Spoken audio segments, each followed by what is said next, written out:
during this very challenging time where we had to be forced to be separate from our friends and our colleagues, I was really grateful for this Anchor app, which has allowed me to continue the podcast after almost 1 year of working on it.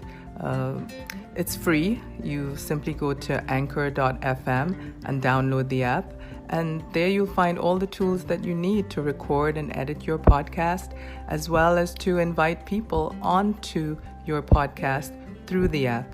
Anchor also distributes the podcast for you on Apple, Spotify, and many other platforms. You have absolutely nothing to do except to record your podcast. If you have an ad like this, you can also make money. It's everything you need to make a podcast in one place. I would recommend it for anyone who wants to get their voice out there, has something to contribute. Go for it. Anchor.fm is where you go to download the free app and to get started. Good luck with your podcast.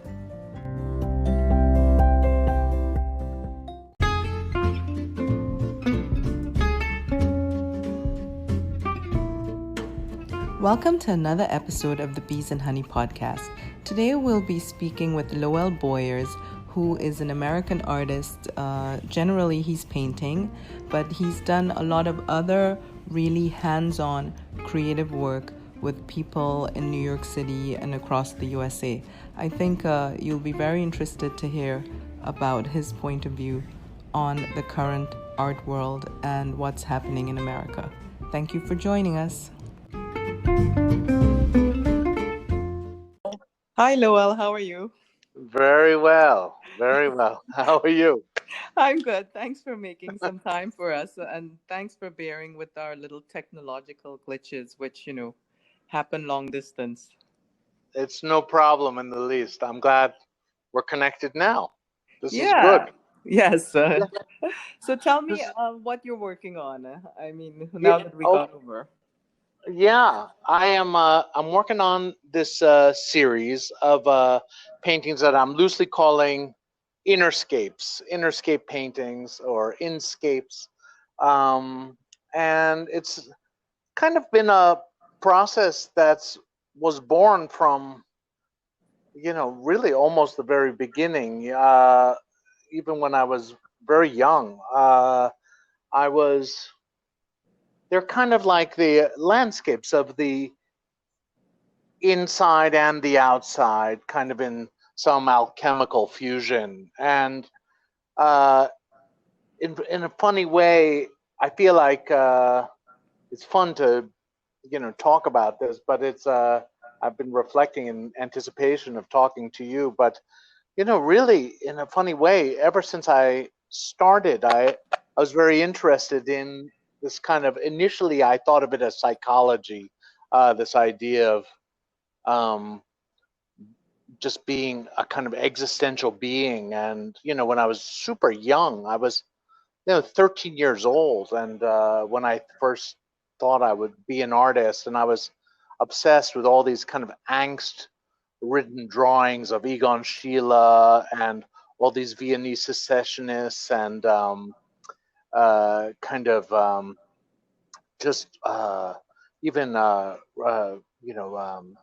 was it? Kind of Renaissance paintings of, various sufferings of saints and whatnot. And, that's, at first I was just a kind of comic book kid obsessed with superheroes and creatures, people who could kind of bust through boundaries and walls and leave the earth and fly in the clouds and all these things. And then all of a sudden I discovered these more realized and rich expressions by various artists that, triggered a kind of adventurer in me that I couldn't get enough of. And, strangely now, here I am, 40 years later, and I'm still kind of interested in these, expressions of how we navigate our struggles and bounties in the world, and trying to find a meaningful way to portray that kind of subtle and not so subtle phenomena. And Mm-hmm.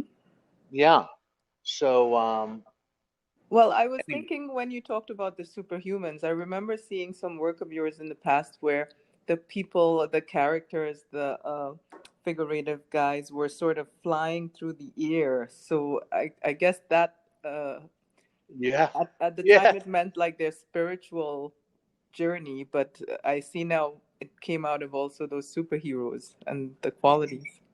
yeah. Like, I know that, the idea of gravity or lack of gravity has always been, from a representational point of view, really interesting to me. I mean, first initially born from seeing just drawings on a white page, Mm-hmm.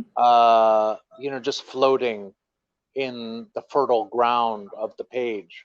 And then, of course, superheroes from a narrative point of view, but also from a kind of plastic or formal point of view. I was very interested in icon paintings, kind of surrounded by gold figures and angels and landscapes and steps and all these things, kind of encrusted and surrounded by these kind of very fertile, resonant gold leaf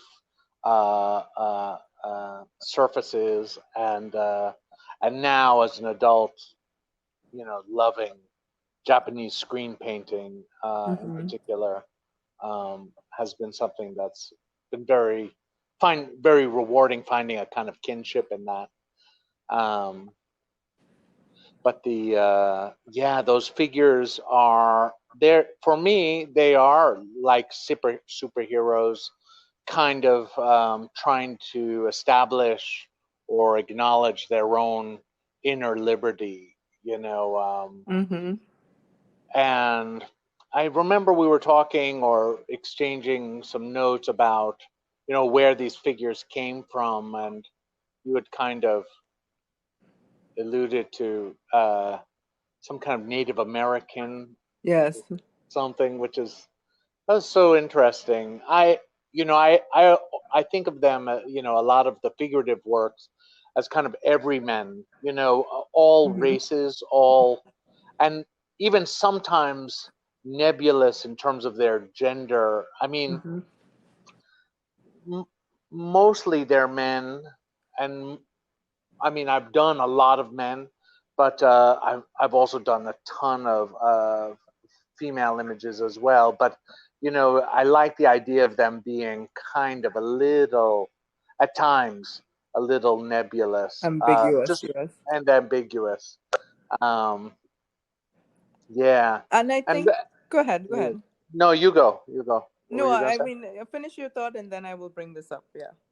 Yeah, I mean, the partly because I, even though as I paint, there's this kind of mirror-like reflection, and it's particularly in my work that is so kind of has a very personal vibe to it.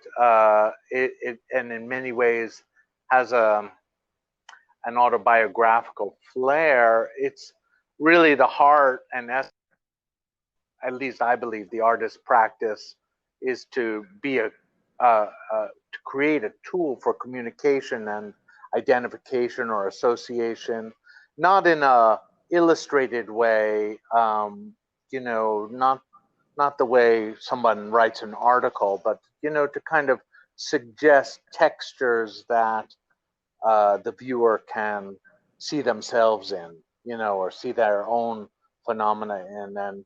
And part of my inclination to define forms, whether it's figurative, like as in body forms, faces, features, but also gestures, landscapes, even vessels and metaphors of mark making that people can kind of connect to is important to me.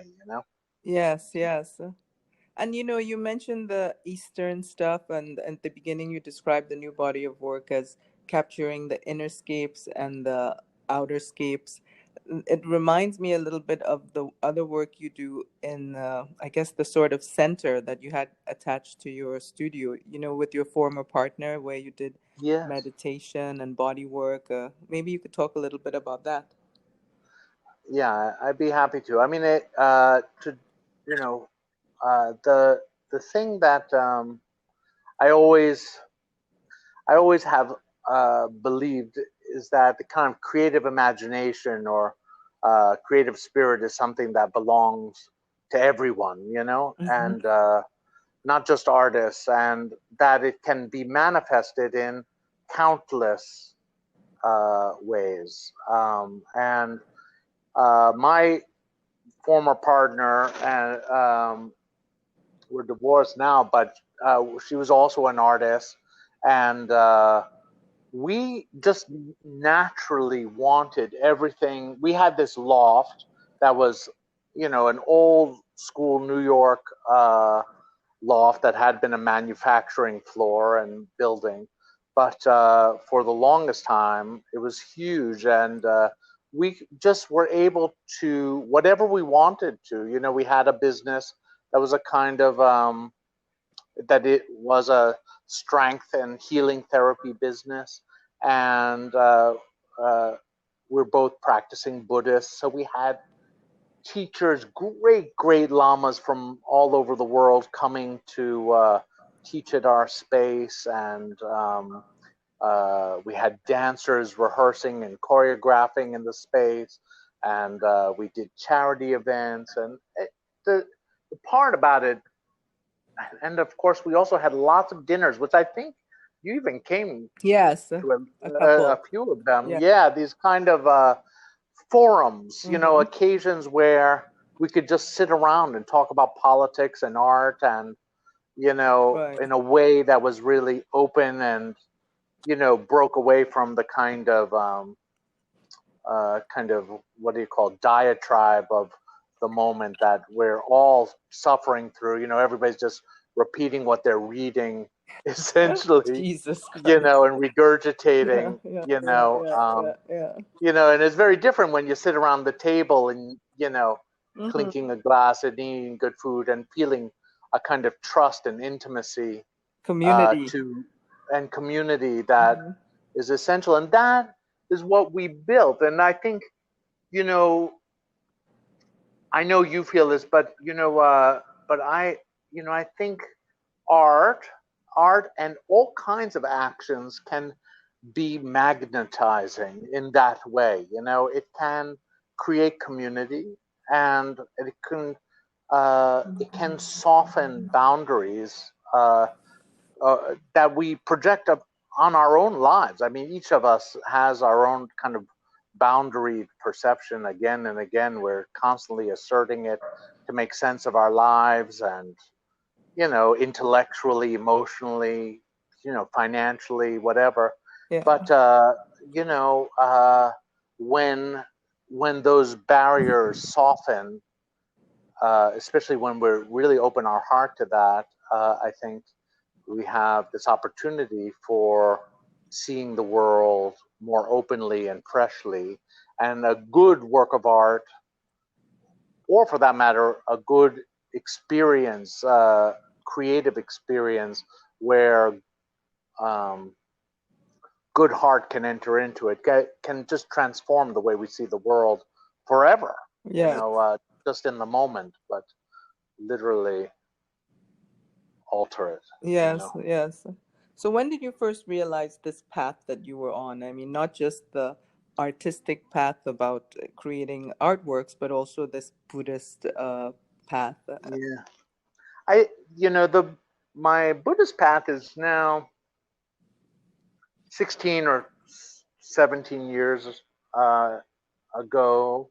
It seems newer in funny ways. I always feel kind of green as a practitioner, but I kind of know that when I say 16, 17 years, then I realize, oh, maybe it's a little longer than I thought. But it's what in many ways, I've always felt that the paintings help. Being a painter helped ripen my hearing the Dharma, and when I first heard it through this great teacher of mine, Zongzar Kensei Rinpoche, it kind of blew the back of my head out, because I realized that, the reach that I'm going for in painting can actually be reached in all the minutes of my life, that I can begin to intentionally adventure, in an open way, in as I'm living, and that felt extraordinary to me, and Mm-hmm. it changed the way I painted too a little bit. But you know, uh, it changes everything. But the painting also influenced it, and I think a lot of artists and creative people have. Um, it's not surprising that they have a very open spirituality often, Mm-hmm. because I think that if you sit in front of a blank page or a blank canvas, or Mm-hmm. before you begin to pluck a string, Mm-hmm. there's this sense of opportunity, a kind of fertile opportunity Mm-hmm. that the artist or player, musician feels, um, and kind of just so flirtatively enters into, making marks Yeah. and blowing notes and all these things. And it's just I think that the regular it is my belief that the world unfolds for us in a similar way, that it's you know uh, you know that we are um, often closed to the kind of expression of just utter liberty that is available to us in every given moment. And I try, who knows what I'm Mm-hmm. doing, but I try to, you know, uh, try to portray that a little tiny bit in my work. In a static, it's static, but I try to capture that sense of movement and transformation, the impermanent nature of phenomena fluttering, and shimmering, Yes. you know, um, and I use material to do that a little bit. And anyway, so the Buddhist thing, has been now is utterly integrated into the work and into my life, and the painting has just become an equal part of all of my practice, an important part of that practice. Yes. And what Yeah. part of America are you from? Because in some ways, the work also has this feeling of being from like the Southwest, like New Mexico or Arizona. When you talk about Mm. the gold and just this sort of lightness and color and spaciousness, it reminds me of like work that would come out of the American Southwest. Where are you from? I was born here in Queens, New Oh, York. wow. Yeah, but I lived all over. I traveled a lot with my mom and my stepfather, and Hmm. but I guess the only kind of real Western experience was I lived in Texas for some formative years in the '70s, Hmm. just outside of Dallas, in a small, what it was a rural town called McKinney, Texas. Now it's a total suburban metropolis of Dallas, but Wow. at the time it was really rural, and Hmm. funny white picket fences and chickens in the backyard, that kind of thing. But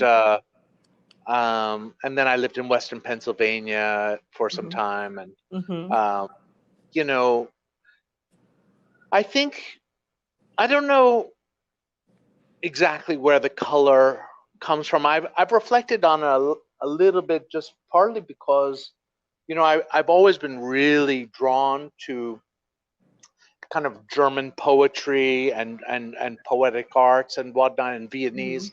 But strangely, I think there's this kind of American optimism that's, at least, who knows if that's actually even still alive. But definitely growing up, there was this kind of American optimism that I think that's relevant in my work, and the color is reflective of that sense of bountiful opportunity that may that is very unlike that kind of European, kind of moodiness, Mm-hmm.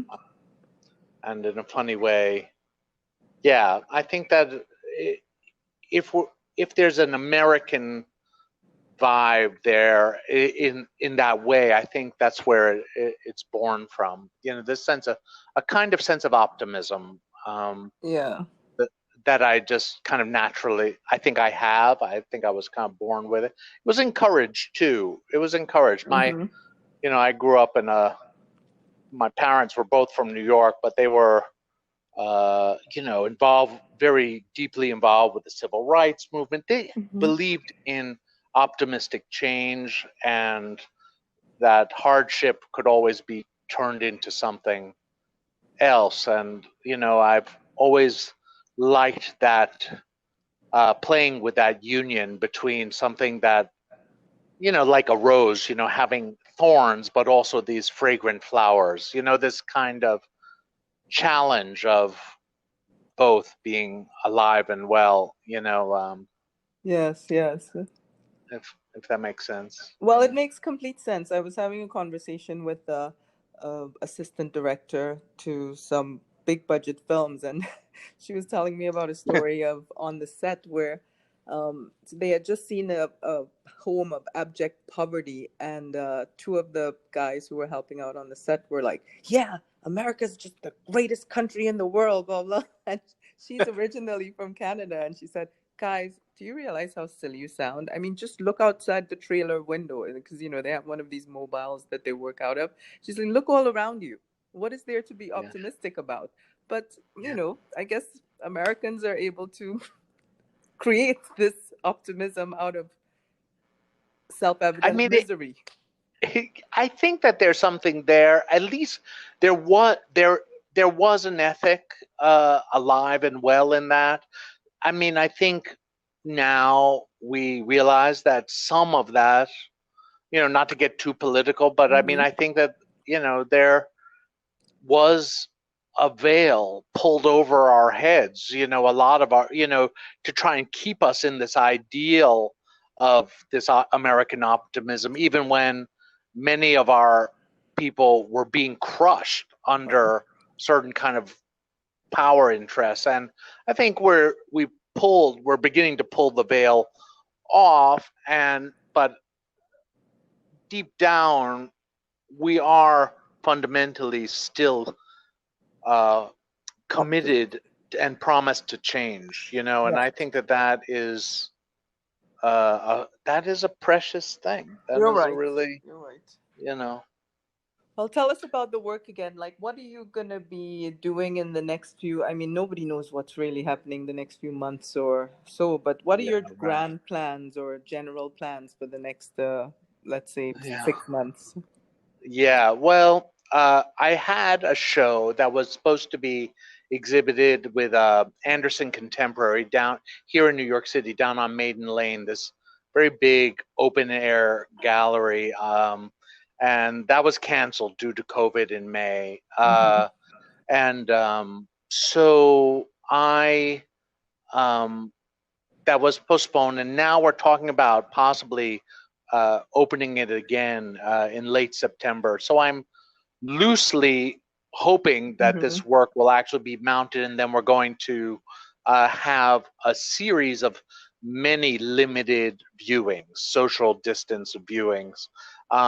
And if that's the case, that would be great because uh, I've got a lot of paintings that I'm excited about and that have been in the works for some time. Mm-hmm. If it doesn't happen, it's okay, but it is something that I'm curious to share. And I think we're embarking on a new realm that I'm not even sure how it's all going to work. Yeah. I think I think the inclination to intimacy and art is a really good thing, Mm-hmm. as opposed to like the art fair phenomena, Mm-hmm. which is really faceless. Like with all the faces, it becomes actually faceless, Yes. and it becomes utterly mercantile. Which genes do you like the most? But and I think it might be these kind of smaller, by invitation only viewings, things like this could lend itself to a different kind of reception to seeing work, which I'm open to, and that could be really great. On the other hand, um, you know, I think a lot of people are still very afraid. So, Yeah. and understandably, and you know, we have to be sensitive to that, and just try and figure out if that could be navigated with respect. Mm-hmm. Um, but yeah, our world's changing a lot, and also, we are.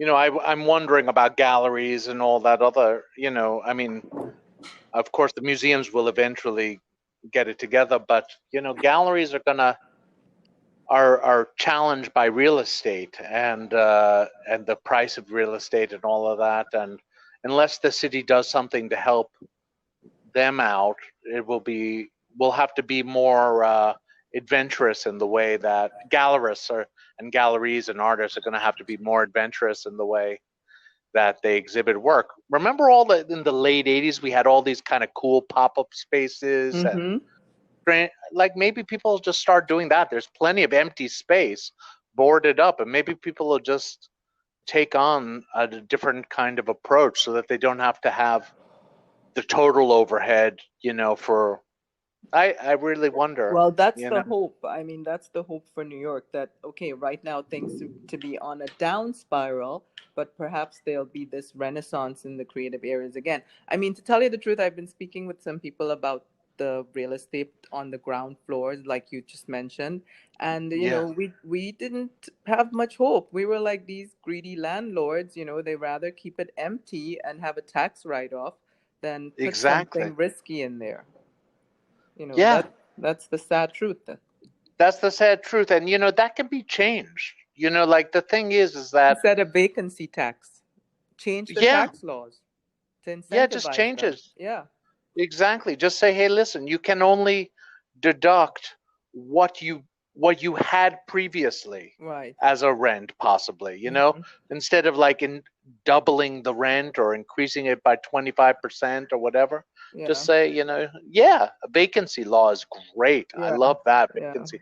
They'll never do, I don't know if they would do that, Well, but they have to do something because I mean, the entire real estate market will go down with all these empty things, which then bring exactly. across this whole urban blight. And I mean, it's a spiraling out of control if they don't do something. I agree. I agree. It'll happen. It'll happen because people will start getting desperate. Yeah.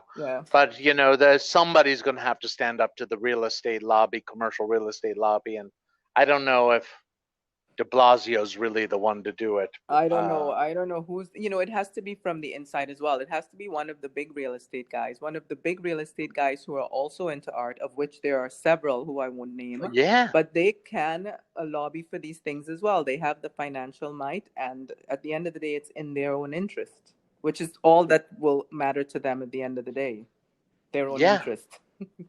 yeah. I agree. I agree. I remember like I used to, when or in, I guess it was 1990, we used to have shows out of our loft, and and it was really, we had heavy hitters coming all the time to these openings. What was his name? Kenny Schachter used to do amazing, Yes, funny, yes. fun things in these places with barely any light, and Hmm. and they were super cool, Yeah. and His West Village maybe, space. yeah, Yeah. Yeah.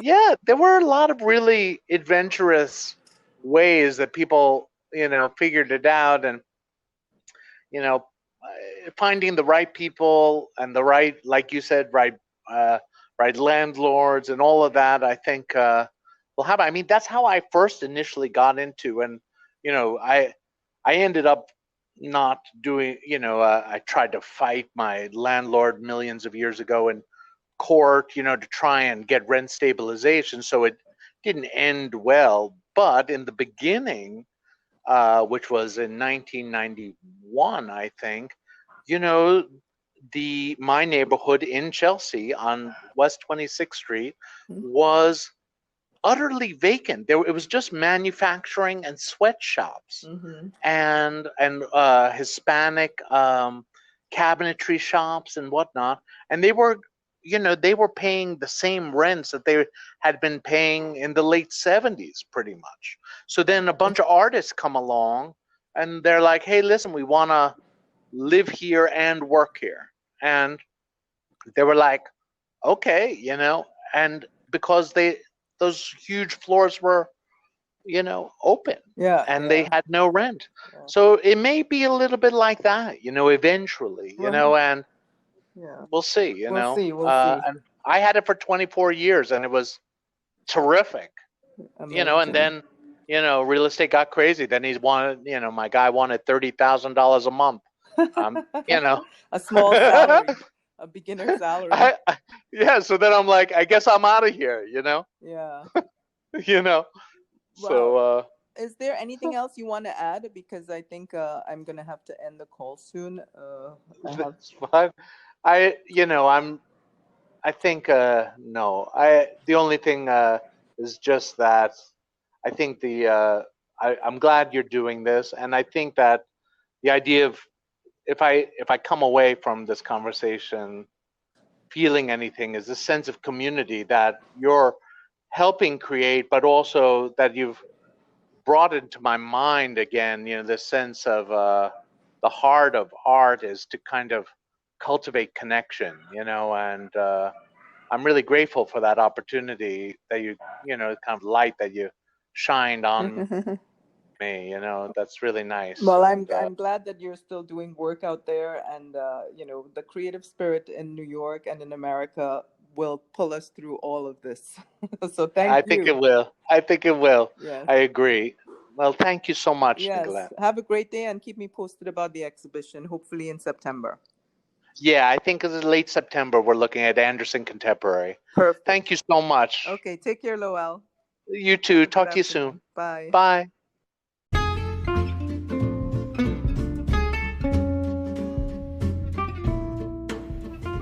Thank you for joining us for this episode. I hope you enjoyed it, and I hope the rest of your summer is filled with joy and happiness. Hopefully soon we will all be emerging from the trauma of the last few months to a better world.